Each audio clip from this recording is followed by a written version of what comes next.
Hey everyone, welcome back to the Shift Podcast. I'm your host. This is The Shift. It's where inspiration meets leaders, mentors, and the everyday person who wants to make an impact in the lives of so many people. It is about that shifting from negative to positive, shifting your mindset from where you are to where you want to be.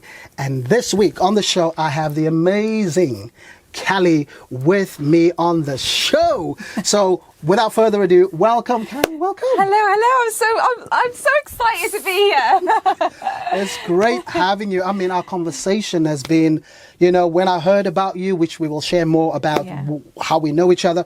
But man, you are a force to be reckoned with. Thanks. Let me just put that out there. Mic drop.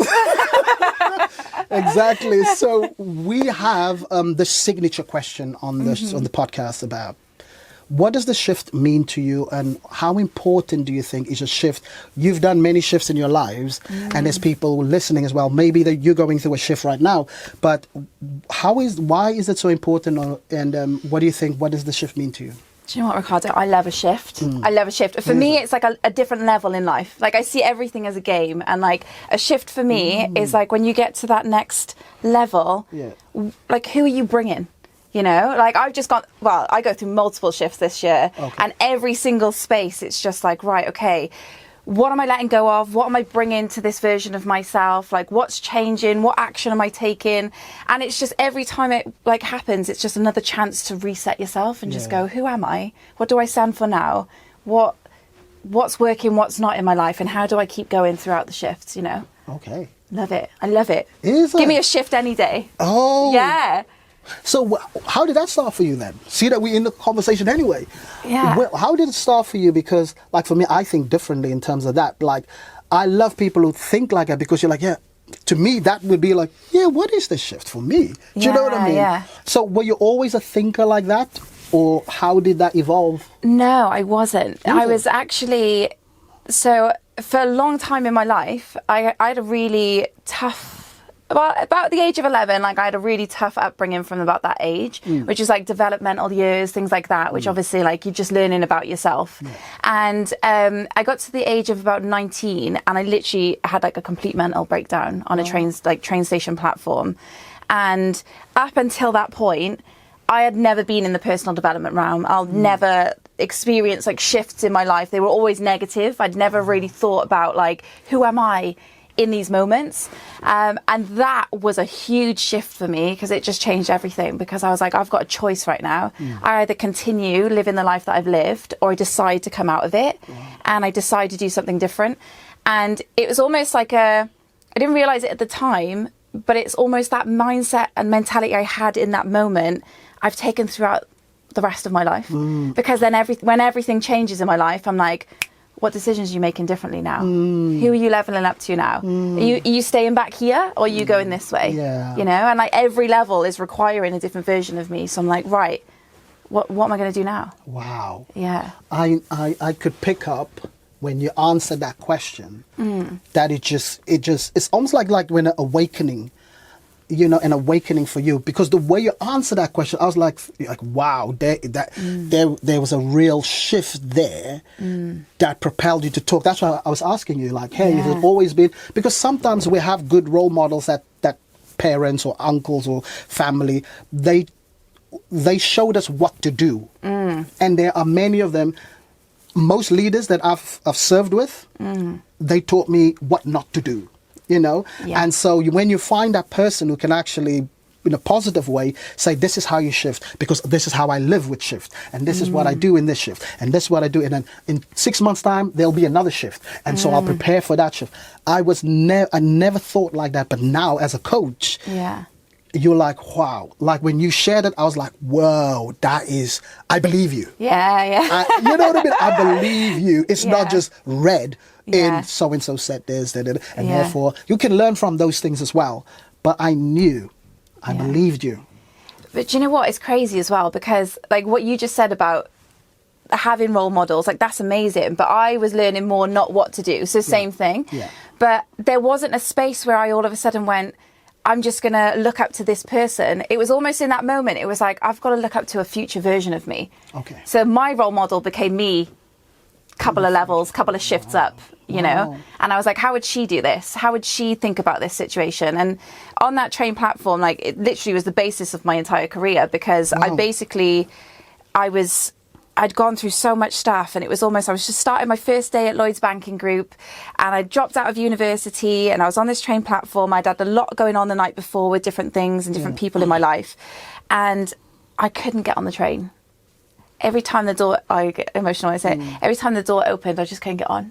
And every time I saw people's eyes on me, I was just like, I can't, what am I living for? Wow. Like, what am I doing here?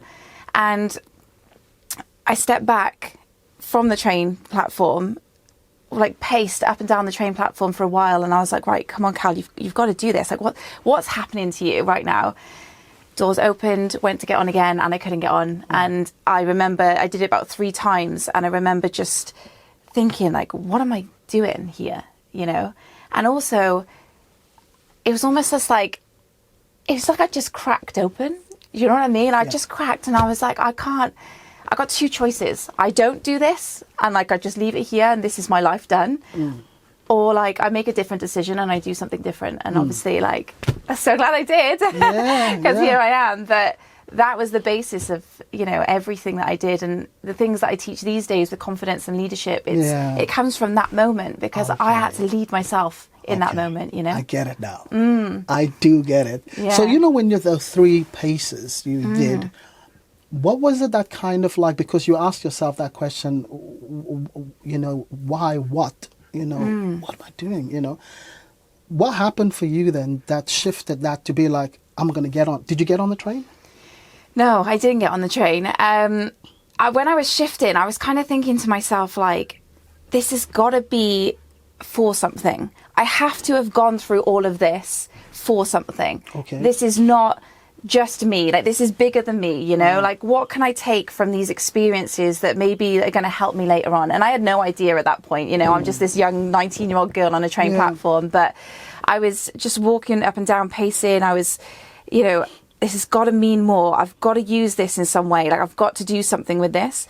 And then what actually got me out of that moment was my dad texted me out of the blue, and he was like, you didn't see me yourself this morning, like, you okay? And I was like, you just need to come pick me up. Wow. Yeah. And it changed my state, actually, which was something that I use now in the work that I do, because all of a sudden I went from thinking about myself to thinking about other people around me. Yes. And I was like, yes, this has got to be, I've got to do something for these people too. Wow. You know, so yeah. Fire. I know. My dad, I love my dad so much. Yeah, fire. You know, it's, and even as you sharing that, sometimes the things that we think we need to get on, transportation, is not the transportation that we need. Listen, you are on a train platform. Duh. You need to catch the train, right? But your dad came to pick you up. And it's kind of like, you know, as you were just speaking, I was thinking like, wow, look at that. It's like she wants to go somewhere. She's on the train platform, but that's not the vehicle that will get her to where she needs to be. Exactly. Dad, family. It's safer with dad for the people than go on a train and still wondering, what am I doing? Yeah. And so it's just sometimes where we find ourselves, it's not the place where we need to journey from. It is that, you know, it's always been that dad is like, hey, connected, and you thinking of people and dad thinking of people, which is his daughter. And man, okay. Yeah, but do you know what? This comes into everything that you do and everything that you teach. Like, it is community, right? It's like you can just be on your own little island being like, I'm going to be doing this, I'm going to get here. Or you can be like, do you know what? You're so much stronger in a pack. You're so much stronger with other people around you. Like, whether or not they help you, like, they're with you in those moments, you're stronger with them, you know? What happened after that with dad? You know, dad picked you up. Where did you launch from? Because when, like, man, you can go to Africa with me. People will love you. They will love you. She's got no boot to my brother. She's got your boot. I'd love that. I'd love that. It's that sort of things where this is for number one, for the future Kelly. I'm doing this for her. I am shifting things here for her. And through that, there's other people that wait with her as well in the future. So, I mean, there's people who would lose their minds because they're in that state. Yeah. And yet you think about people. Yeah. Oh my days. Yeah, it's true. Man, you're an African mama. that is just like my mom, African mother. And then you think like, how do you navigate through like when you put your head on a pillow? Yeah. Because the next day is somebody else's problems that you engaging with. Only when I got married, and then I thought like, me and my wife pay mortgage. Yeah. Mom, how did you like? There are Yeah. 15 to 20 people living in the house. Wow. How? Man, you were a legend. Yeah. How many times didn't you put yourself there? Or maybe we thought that you put yourself there, but you got your own way of tapping into yourself. Putting the oxygen mask on yourself, where we think like, oh, she needs this. She's like, I need nothing. Yeah. I just need you to shine. I need you to go and impact the world. Yeah, but what about you? Don't worry. Yeah, I love I got that. the energy, you know, that sort of thing. But I'm just going to read this. It says, you know, Kelly is a force of nature when it comes to confidence and public speaking. And now I can see from what you said, right? From what you said. And some people got their mission statements and they got their vision statements, and you're like, you haven't been through stuff. That is a proper chat. I've been in the bottom. Yeah, like. proper chat GPT right there. You haven't been through it, you know. But it says that Kelly is a force of nature when it comes to confidence in public speaking. She creates unforgettable experiences that strip away fear and help people remember who they truly are. From unstoppable confidence to the public speaking game. She said in the beginning, it's like a game. Yeah. Right? The levels. Yeah, exactly. Kelly's work goes far beyond theory as her audiences break boards, bend arrows, walk on glass and fire, and leave knowing they can no longer hide from the life they meant to lead. Tell me about that. Tell me about that. Do you know what? I think it was like going from all of that to starting to just learn so much about myself and how to get myself out of that funk, how to rebuild my confidence. And to be honest, Ricardo, I built it so much. I was just fearless. I was like, she's off, she's going, you know, like it was almost as if I just took all this fear and I just kept breaking it down. Come in my face, let's go. Like, I'm not going to shy away from you. I'm not going to put it to the side. I'm just going to move through you and I'm just going to keep going. And here we are over a decade later. Over a decade later. But I started to deliver confidence workshops for women, basically teaching them exactly what I learned about myself. And it kind of progressed from there. But I realized that actually I don't just want these events where people come, they feel inspired and they're like, oh, that's a great story. Love that. Because you're all amazing and energetic in the moment and you're like, oh, it was an amazing event. Yeah, cool. You go home back into your normal day-to-day life. It all disappears. You're right. And I was like, I need something that's that moment of courage, just like I had on that train platform. That moment of courage where you decide to do something differently. So I brought in all these, like the firewalking, the glass walking, the arrow breaking, board breaking, and some people see it as a novelty, and it's always annoyed me because I'm like, you just don't understand the impact that it has in the moment. Like, yeah, it looks cool, but like what so many people miss is this moment of courage that it takes someone to stand up and walk over hot coals or stand up and walk over broken glass. And I've been so privileged to watch so many people have that moment, because obviously they're right in front of me and you've got the audience over there, or they're like the workshop participants are watching, but I get to see it in their eyes, the moment. And for me, these unforgettable experiences are literally exactly what I wanted to create, because you don't just come to my workshops and feel inspired. You don't just feel empowered. Like, I know my energy can be quite high, so you don't just come feeling like, oh, hyped up. You're transformed. Like, you are different when you walk out. And that is almost... Like, I thought about it this year. It's like, it is that moment on that train platform. It's the shift. You're right. You're right. And I could feel it. I could feel it, because at the moment I was thinking, like, with all these fears and anxiety and panic and all this, like, how does anyone navigate through that? Because that is tough. It's closing in on you. You know, it's closing in on you, and you think, how do you come out of that? And that's why I asked you the question, how did you come out of that? And the energy is a transference of that victory you had. So people, oh, she's so energetic. It's like, no, it stems from a breakthrough. Yeah. It stems from a place of she knows that she knows that she knows. Yeah, yeah. So you have to go, even if you don't know, but you will know. Yeah. When that arrow breaks, when you walk on that coals and on that glass, you know you're not just inspired. Yeah, yeah. Something broke in there, and there is no kind of thing that's closing in on you, trying to undermine you. Yeah. You're free.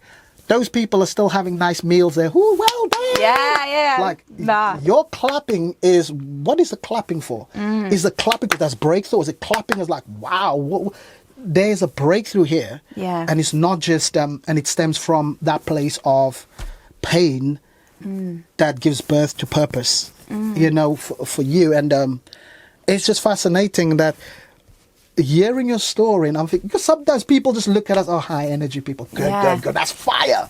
Yeah. I'm like, I get you. But the thing is this, how are you going to apply that in your family's life? And when we went to that same school, because we're going to talk about Inner Spark as well, and all these workshops that you do as well.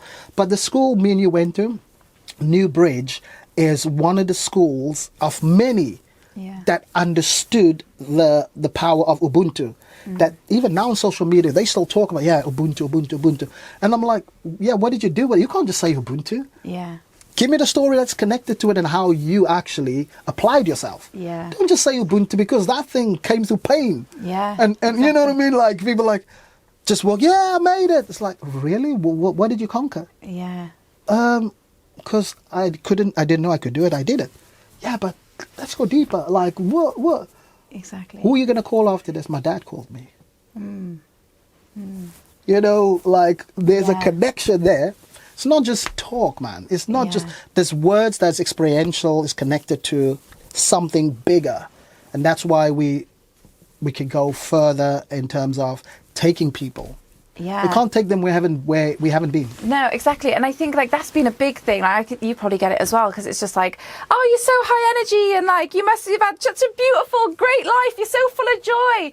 And I'm like, I experienced this joy because I've been in the spaces where I haven't. Yeah. You know, like these workshops, these things that I do with you guys in the work in these spaces, it's not because I just read it on ChatGPT or I found it off the internet. Like, everything that I teach, I've taken myself through. And there's been multiple different spaces in my life where, you know, when I felt like I got out of that, and then something else knocked me sideways, and I was just like, and you know, the space that I was in back on that train platform, like nothing changed in my day-to-day life. It was still tough. It took me years to get out of that space. It was toxic, but I was still building myself through that. So it's like, I get it when people come to me, because it's like, I can see you're suffering. Like, you don't think that I can see it, but like, I know you because I've been you. Yeah. And this moment where you're doing those things, you're walking over glass, you're doing all that. It's kind of like, there's no stories happening in that moment. Yeah. You've just gone head to head with fear. You've just taken a decision and a moment of courage.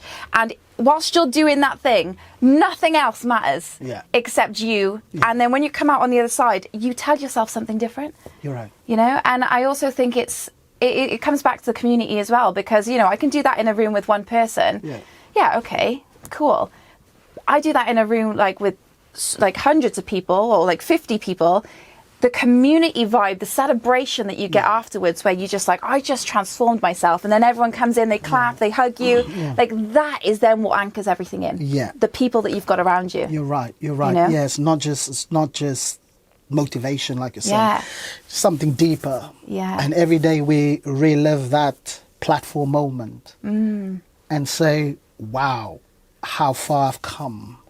And it just shows how resilient you are as well. What I'm quite intrigued by is like that resilience. Where did you learn that resilience like? To be honest, the resilience. So I've grown up with 3 brothers, right? Okay. So I've come from a family of boys. Yeah. So it's kind of like, you know, when I was going through so much that was really tough, it was like I grew up as a man. Really, it was like, don't cry. Don't make people, like, don't look weak, don't do anything like that. And I was like, as a woman, I'm like, okay.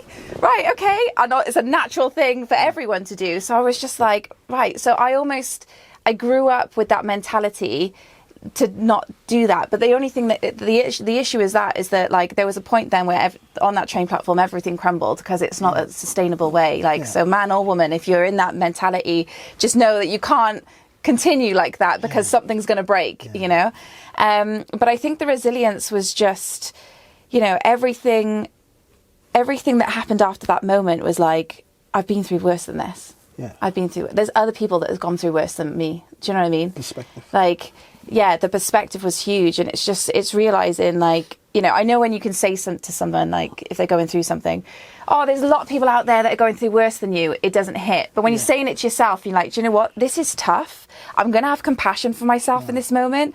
But you know what? There's other people that have got through this and take inspiration from them, that they've come out the other side. Yeah. You got this. Yeah. You know? Yeah. And I think that became one of my biggest things. You got this. Yeah. Wow. Through everything.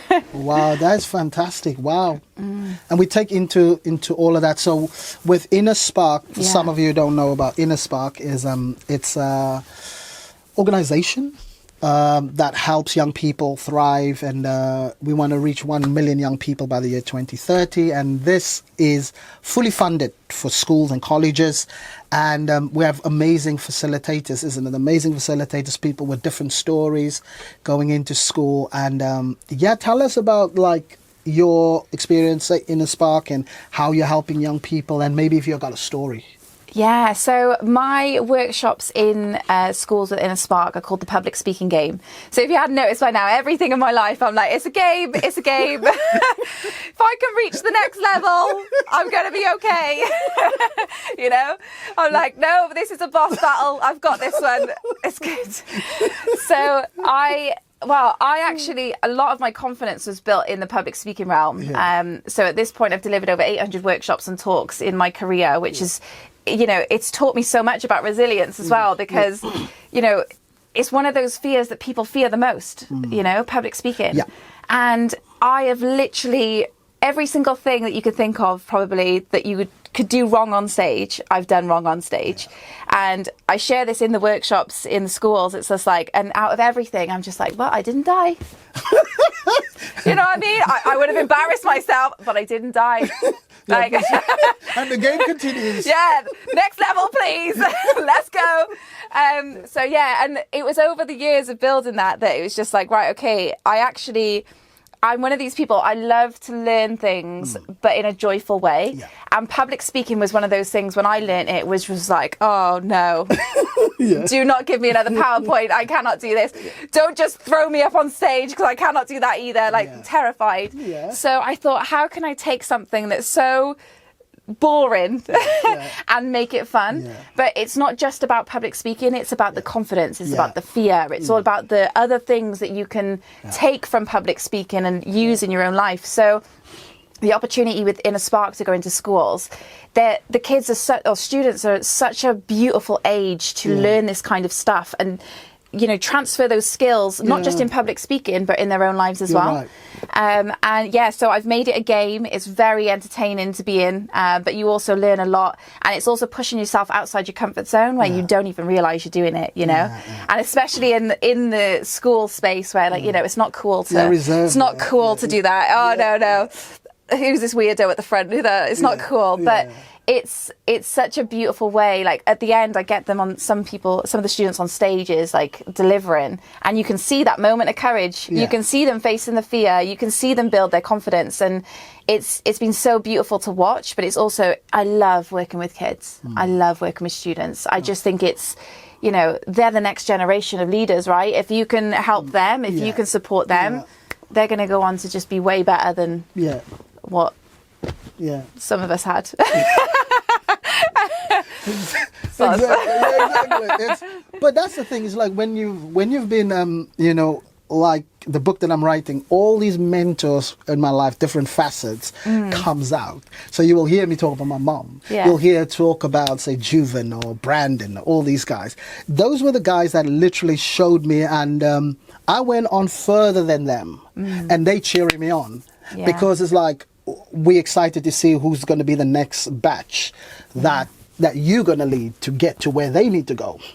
And public speaking for me was I'm confident right now, but believe the brother. Oh, my friend did a award ceremony with the mayor of Cape Town, and we went to Parliament to organize everything, and I was there with him. And Tuesday, the event is Saturday. He said to the people, everything is sorted, because they asked him the question, who's going to be the MC, and he said, "Yeah, I've got an amazing person." Yeah. I was there when he said it. I was like, cool. Wednesday, so you got the MC right? He says, yeah, I got him, man. It's good. Friday comes again, everything sorted? Yeah, everything is sorted. So you got the MC? Oh yeah, I found him. Yeah. Good.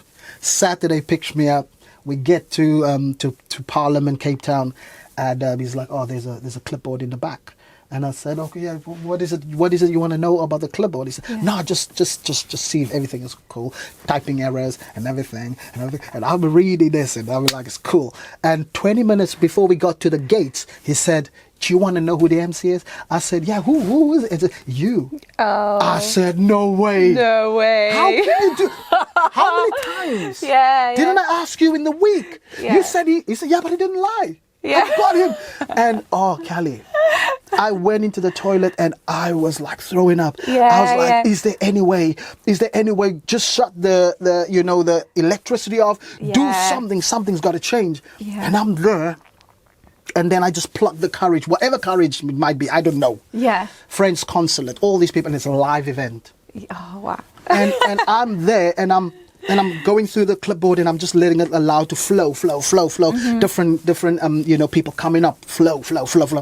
And after the event, the mayor comes and says, "Hey, I want you to be the MC for all these events from now on." Wow. I went back into the toilet.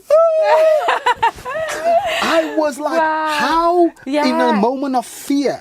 Yeah. I was thrown in the deep end. Yeah. And the brother is on the yacht over there. Yeah. And I was like, wow, why did you do it? He said, "You would have said no if I told you on Tuesday. You would have found any possible way to get out of it. Yeah. But I see things in you that you might not see." Yeah. And from that, and even when I tell that story and he's there, he's like, "Oh, that was funny. But now you're making money." It's funny, but now you're making money. You know? And it's like that. It's that Yeah. terrifying moments and that confidence in speaking in front of, Yeah. like with Inner Spark, to do that. Yeah. Where kids go home and they say, wow, they're writing stuff. They're writing spoken words and they're delivering it. We will never know the impact that we make. Not Yeah. that we're doing it for that purpose, but we want to be impactful. When young people come to us and look at us, they need to look like the OGs, you know what I mean? Yeah. The OGs. I used to sit with the OGs. The OGs would be like, "Yo, you just sit there. Yeah. Did you hear the conversation?" Yeah, I heard. What did so-and-so say? "Oh, he said this in this concept." And "Oh, yeah, you're listening." Yeah, Next time, yeah. bring a notepad and a pen. The OGs. Just taking in Yeah. of what... And these young people today, they're looking at us on social media. Yeah. They're looking at us when we interact with people. And so we become their OGs, in terms of delivering knowledge. But the school I went to, some schools that I go to, was very prim and proper. I don't like the prim and proper schools. I like the crazy schools. I like just the crazy kids who are like off their heads, just like, I like that. So they took me to a school where it was it looks like public speaking. Yeah. And I'm like, I don't know how to start. Yeah. I don't know. Because I was looking for Johnny who's going to kick off. Yeah. Yeah. And use that as nobody kicks off. And I'm like, where do I start? They're just so kind, so prim and proper. And I know we should get there, but they didn't engage with me for a whole half an hour. Yeah. And I was like, like you say, It's crazy, isn't it? Yeah, you feel this inadequacy kind of thing, and you feel like, Yeah. And I was like, hey, I drove 4 hours. You better listen right now. we ain't wasting this afternoon. Come on. It's like Fusion was saying, Yeah, isn't it? Like, I do, I get paid. Even if you don't listen, I still get paid. But it's like that there, I find. What do you find, like, say, is in terms of when you go to certain schools, is there something you're looking for to kind of build the confidence or whatever? Like, how do you just go with what there is, or? No, I think Because, well, just to go back a little bit. So, like, before I even came to Inner Spark, I actually developed with another charity, a leadership academy. So I was going through all these different skills with like women and girls who like vulnerable, disadvantaged women and girls, basically helping them build confidence, help, build leadership skills, build also like financial independence. And I think what I learned from that is like every single one of those women or one of those girls that came to us had a story, had something they've gone through. And over the years of developing that and, teaching it around the world, it was one of those things that I was just like, more people need to be heard and like just witnessed for exactly who they are. And I think when I come to these schools with Inner Spark, it's like, I just know there's, regardless of what type of school it is, there's one person in that audience. They might not even look like they're listening, but they need that more than you know. Yeah. And there's a couple of people in there as well, like they'll have a story and they might not think it's cool right now. Yeah. But that spark that you drop into their head during that one workshop and that seed that gets planted, we don't see a couple of years from now, but you have no idea of the impact that will make a couple of years later. And, if there's that one person in that room that all of a sudden stands up for themselves in a conversation that they wouldn't necessarily stand up for themselves, or they tell their story on a podcast or on social media and it inspires hundreds or thousands of people. Yeah. Like, for me, that's always what I'm looking for, that one person. And even if I don't necessarily know who they are, I know they're there. They're there. That story will happen in like this one girl said to me, I understand Ubuntu now. I had a disagreement with my best friend. I made my best friend understand that we have to look from two different perspectives. And she said, because I have the concept of Ubuntu, it's I understand myself, so therefore I can understand her better. And so she said, if I didn't understand the concept of Ubuntu, then I would have just said to her, if that's what you choose, off you go. Yeah. But now she's like, no, but how do I win her back? How do I win? And so I was like, whoa, I thought like, that was the school I thought you guys were crazy. Yeah, yeah. And I was like, but there are always receptiveness in people that, and there was one school where this one guy came in and he kicked off and I was like, that's my guy. Yeah. And the teacher, right, get out. Yeah. And he got out and he's like, yeah, whoever. And then his friend told him the impact of his friend. And the teacher said he never speaks to people like. Yeah. And so he comes and he went to his friend and he said, man, you missed out something big. Yeah. And he came and he said, Ricardo, so sorry that I left, I'm just sick and tired of teachers, having a go at me. And his friend was there and I said, hey, could we like maybe just summarize what you got and what I got and we give it to him. And so within 5 minutes we gave it to him and he's like, wow, thank you so much. I love that. And it's like those sort of things that the privilege we have every day. Yeah. It's just a game. It's just a game.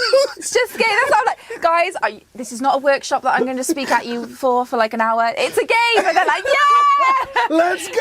Let's go! I'm like, you're going to have the best time. And then you're stonewalled and you're like, right, okay.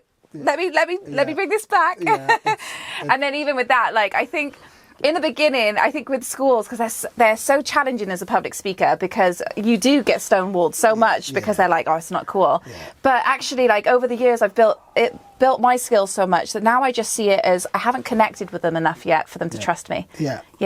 So if you're speaking and you just think, oh, no one's listening, no one's engaged, I'm just going to give up. Like, actually just think about how can I connect with them? Yeah. Because right now they're just watching you. Like, how do you connect? Yeah. Then start again or start from fresh, Yeah.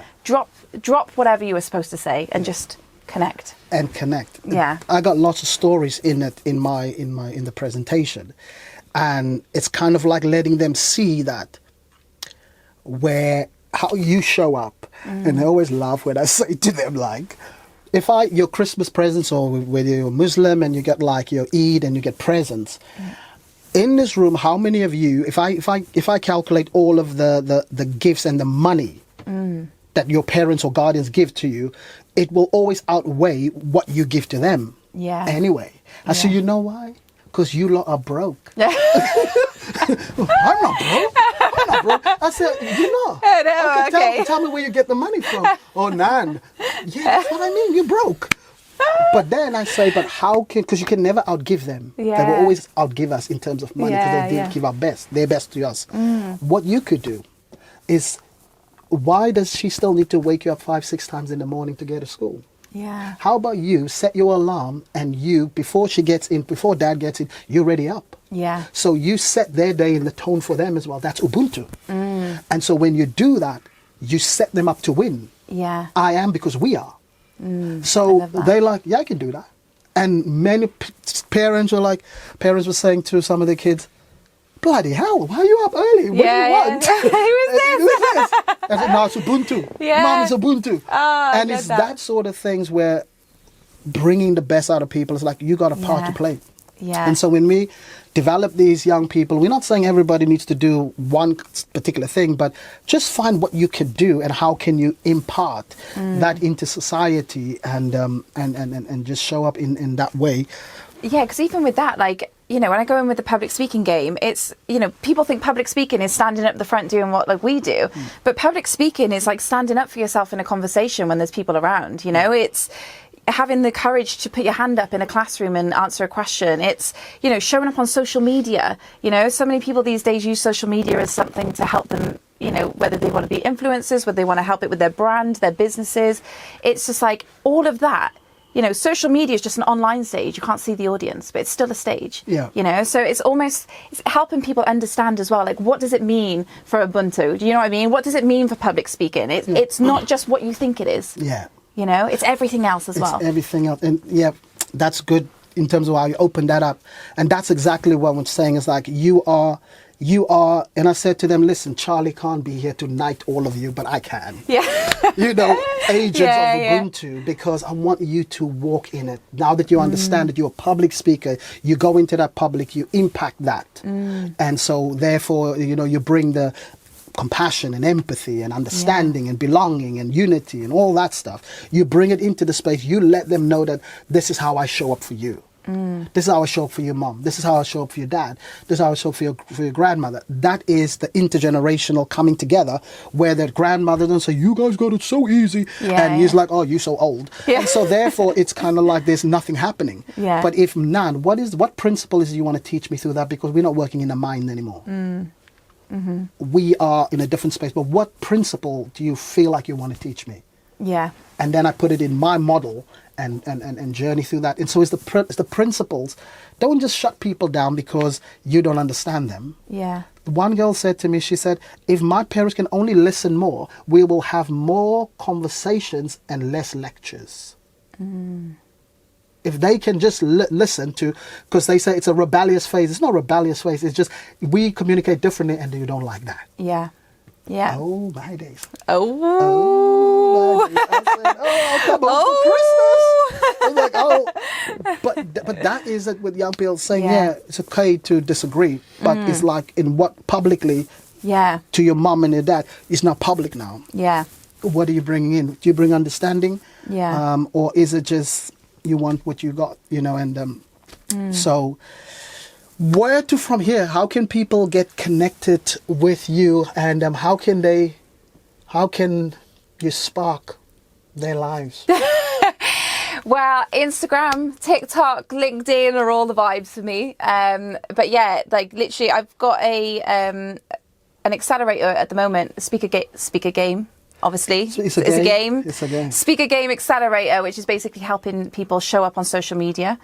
Because for me, again, in the beginning, like, you know, that public speaking knowledge, those skills, that confidence was built from socials as well, like sharing my story, like inspiring people. So I've actually got an academy accelerator at the moment that's helping people to show up with confidence, be authentic, be real, you know, don't stop performing on camera and just be exactly who they are and just show and connect with people in that way. So yeah, come over to my Instagram, come over to my LinkedIn, come over to my TikTok. I will. Wherever you vibe. Guys, it's just a game. It's just a game. It's just a game. Enjoy it. This game will make sure that you get paid too. You know. So 100%. Kelly, thank you so much for coming on the show. Inspiration, your story still stuck with me on the platform. Wow, that is just so inspirational, and tells me about you. Tells me about you. Something serious has become a game, and it's now can propel. I think it's the lightheartedness in Cape Town where we go through tough time. People say, why is it always so joyful? I was like, listen, coming to the UK, it's I'm more privileged now. Yeah. Over there, it's like you don't know you're going to make it the next day. So if I take yesterday and the day before's struggles into today and it just keeps piling up, I will be overloaded and I'll be cracking. I have to find a way to make this thing lighter. I have to find a way to make it a game. Yeah. Because if not, I will suffocate. Yeah. Through all this stuff. So now when I'm in the UK, it's kind of I'm really on holiday. Yeah. For 20 years. Because it's not as tough as it was where I came from. Yeah. But now it's helping people in their situation and say, I feel where you are. Yeah. But when I start sharing about Cape Town, they were like, really? You went through that? Exactly. You can come out of this, find your own way, create a game. Yeah. And live a life where people think like, Kelly, don't go through problems anymore. Yes, we do. Yeah. We just know how to move it around. Yeah. And checkmate. And that's right there. Yeah. Checkmate. And just one more thing, if that's okay, Ricardo, just for anyone who's watching this as well. It's just like, you know, you might be in a space right now where your level is either easy, intermediate, or hard. You might be going through a hard level right now, but it's just knowing that level, that shift is going to come. But you've just got to understand, how do you get through this level? How do you show up in this level in order to complete it?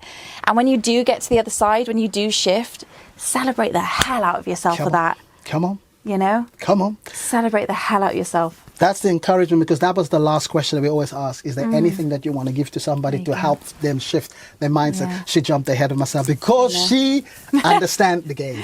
So guys, have a great week out there, and thank you so much, Kelly, for joining us. Thank you for having me. And there it is. What is it that you could shift this week in order to make things better for you in the future? So stay blessed. Peace out.